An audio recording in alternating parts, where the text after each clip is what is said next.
Queridos amigos, estamos iniciando con la palabra del Señor. Estamos en este sábado 13 en que celebramos el Inmaculado Corazón de la Bienaventurada Virgen María, el libro de Isaías, capítulo 6, 61, capítulo 61 del 9 al 11.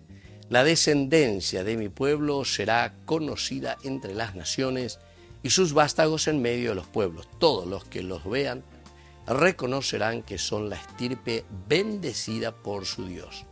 Yo desbordo de alegría en el Señor.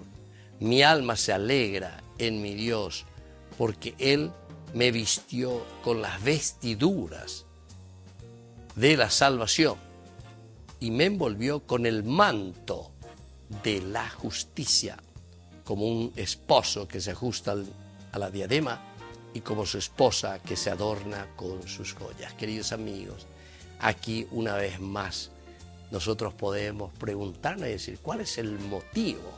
¿Cuál es el motivo de nuestra alegría, queridos amigos? Y justamente porque Dios hará brotar la justicia en medio de nosotros.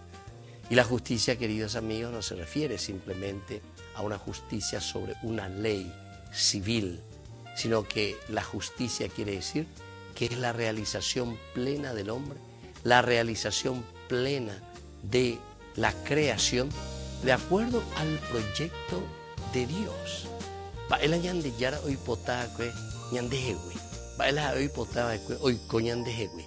Y justamente que seamos felices, que nos realicemos.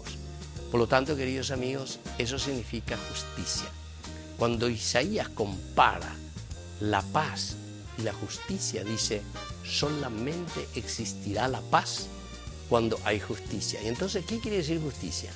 Justicia quiere decir, queridos amigos, que cada uno de nosotros realiza ese plan de salvación de acuerdo a lo proyectado por Dios para nuestra propia vida. Si nosotros salimos de esa justicia, es decir, de ese orden establecido por Dios, de montaña, de yapú, de corrupto, evidentemente, queridos amigos, cuando falta la justicia, también faltará la paz, porque la paz es el producto, es la consecuencia de una realización plena, porque la realización que dice ya apagó a su hija, y porque cumplimos ese plan de salvación, cumplimos lo que Dios había proyectado para cada uno de sus hijos. Que la bendición de Dios descienda sobre ustedes, el Padre y el Hijo y el Espíritu Santo. Amén.